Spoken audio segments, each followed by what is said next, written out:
So what we're going to talk about today is getting started with the class blog with Blogger. When you sign into Blogger, you will likely not have anywhere near this many blogs. But starting a new one is going to be the same process. Once you sign in, you're going to click New Blog right here.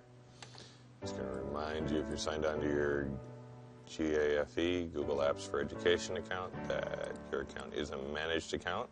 If you don't have access to Blogger, you'll need to talk to the Google administrator on your site to get access to Blogger, because not necessarily all profiles in Google Apps for Education automatically have Blogger. I'm looking for a 5th grade tech blog. Title of 5th grade tech, that's what will be visible at the top. Now for the address, I try to go with something short that I can remember. I have a formula I've been using for the other classes, gr5tech.blogspot.com. I have gr1tech, gr2tech. And then choose a default theme. Big fan of picture window. It's very easy to read, and you can change the picture in the background if you want. Ethereal's not bad either.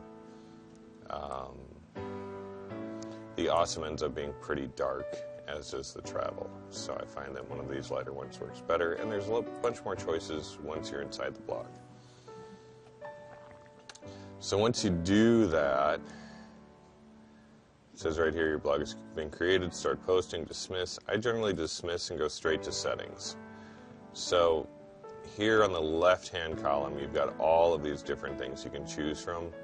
Usually you're going to go to posts, and you're going to select the post, or you're going to create a new post using this button, or select post you've already made. There's nothing to see there now because I haven't made any posts yet. I'm going to start by going to settings. Now, I want this blog just to be readable by my students, so I'm going to set it up private only blog authors. I could also set it up private only these readers. And this allows you to add readers, or you can also add authors. Authors will always be able to read the blog. Readers cannot compose on the blog. So generally I try to add my students from the Google Apps for Education account as authors, and then I come back later and add, when we're ready to share with parents, and add the parent email addresses as readers. This right here is how you control the visibility of your blog. Now once you've done that, you can go up to posts and comments. You'll need to save the changes. Sorry about that. So I'm going to set it up only to these readers, save changes. And I haven't added any readers, so this is an invisible blog now. For description, I just want to put something like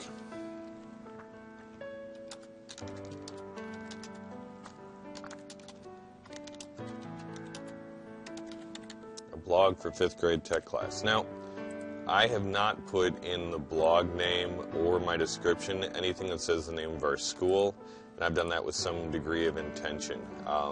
Mainly, this is not for public consumption. If I want something publicly visible, I'll move it off this blog, but that's just kind of a good practice to have, unless you are setting about creating a blog for your school to share. Then you want it to be clearly branded and clearly aligned and backlinked and whatever. In this case, since I'm just setting it up as a class page, I can always change this later. I'm going to change this visibility. No, I don't want the blog listed.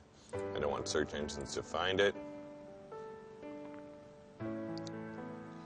And that again restricts who's going to end up on my blog. I'm going to go to posts and comments, and turn moderation on to always, and say only members of this blog can comment, so that'll restrict it down to just my students. I'm going to go ahead and show word verification.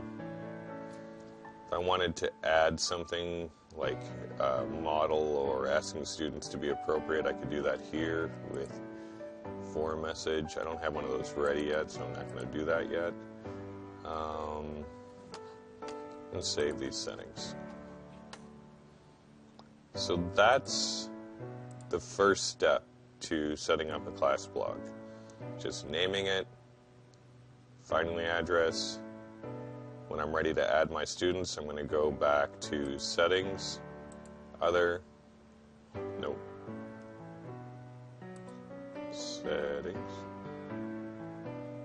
Basic, Basic. And I'm going to add authors. My Google Apps for Education account address book is associated with this, so all of my students' addresses pop up, auto-prompt, which is really cool for me. And hopefully that'll work out for you too. You put it in there, hit invite authors. The only hang-up we've had is our local Microsoft Exchange server was quarantining. It was actually our Barracuda or SonicWall device, was quarantining the invites from Blogger to the teachers. The students had no problem because they were getting their email inside of Google Apps for Education or Gmail, and it let the Blogger messages through, but we were having difficulty inviting other teachers to the blog. Next video, we'll talk about creating posts both on your web browser and on your iPad. Thanks.